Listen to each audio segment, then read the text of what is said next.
গলি দিয়ে বেরোচ্ছে মুখ্যমন্ত্রী মমতা বন্দ্যোপাধ্যায়ের গাড়ি। সামনে প্রবল গতিতে ছুটে এলো আরেকটি গাড়ি। আরেকটু হলেই ধাক্কা লাগতো, কিন্তু মুখ্যমন্ত্রীর গাড়ির চালক সঙ্গে সঙ্গে ব্রেক কষেন। ভয়াবহ সেই অভিজ্ঞতার কথা সাংবাদিকদের সামনে তুলে ধরলেন মুখ্যমন্ত্রী মমতা বন্দ্যোপাধ্যায়। বুধবার পূর্ব বর্ধমানের সভা সেরে ফেরার পথে মাথায় আঘাত পান মমতা।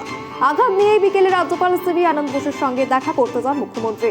রাজভবন থেকে বেরিয়ে মমতা বন্দ্যোপাধ্যায় জানান, দুর্ঘটনার ভয়াবহতা ঠিক কেমন ছিল, কতটা আঘাত লাগতে পারত, সে কথাই জানিয়েছেন তিনি।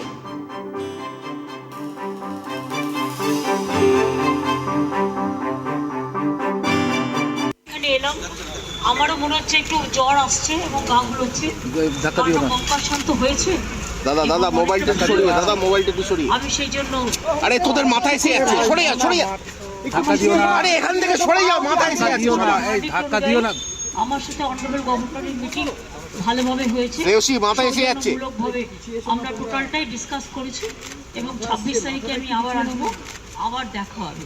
আমি এটুকু তোমাদের বলে গেলাম। কেমন লাগছে? আমি জানি না, একটা কোনো গাড়ি আমরা দেখতে পাইনি। গাড়িটা কি, আমরা বেরোচ্ছিলাম, ধরো আমরা একটা গলি দিয়ে বেরোচ্ছি তো, আর ওই গাড়িটা প্রায় 200 স্পিডে যাচ্ছিল। যেতে যেতে মানে আমাকে গাড়িটা প্রায় গ্যাসই করে দিত এবং গাড়ি মানে পুরো মরেই যেতাম ওখানে আমার যে ড্রাইভার ছিল পুলিশের, আমার যে ড্রাইভ করছিল সে, কারণ আমাদের তো হেলিকপ্টারে আসার কথা ছিল, আমরা আসিনি ওয়েদারের জন্য, ও সঙ্গে সঙ্গে ব্রেকটা কষে এবং বুদ্ধিমানের কাজ করে ব্রেকটা কেসেছে।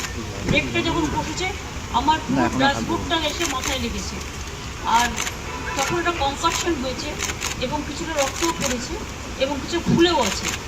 এখন যখন সারা মাথাটায় পেন হচ্ছে, তাই নিয়ে আমি কাজ করে গেলাম। এখন কথা হচ্ছে যে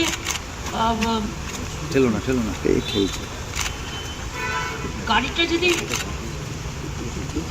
কাজটা খোলা ছিল আমার, কারণ আমি পাবলিক মিট করতে করতে আসি, যখন লোক দাঁড়িয়ে কাজটা যদি বন্ধ থাকতো তাহলে ওই ড্যাশবোর্ডটা কাজ শুদ্ধ পুরো আমার সারা শরীরে যুক্ত হয়ে যেত এবং গাড়িটা কিন্তু চুরমার হয়ে যেত। ওই ব্রেকটা কষেছিল বলে কোনো রকম অ্যাক্সিডেন্টের জন্য হয়তো বলতে পারো মানুষের আশীর্বাদেই বেঁচেছিল। এখন আমার মাথাটা ভীষণ টনটন করছে, যন্ত্রণাও করছে। আমি ওষুধ খেয়েছি, কিন্তু আমার ভীষণ ঠান্ডা লাগছে এবং গাউন মনে করছে, তাই আমি একটু বাড়ি যাচ্ছি। না না, আমি হসপিটালে যাচ্ছি না। না এগুলো দেখো, অনেকে অনেক সময় মিসইউজও করে কারো গাড়ি বলে। এগুলো তোমরা তো দেখেছো, বিএসএফ এর ড্রেস পরে আমার বাড়ি চলে গেছিল। আমার মনে হয় এটা পুলিশ ইনভেস্টিগেশন করুক, মানে law will take its own course.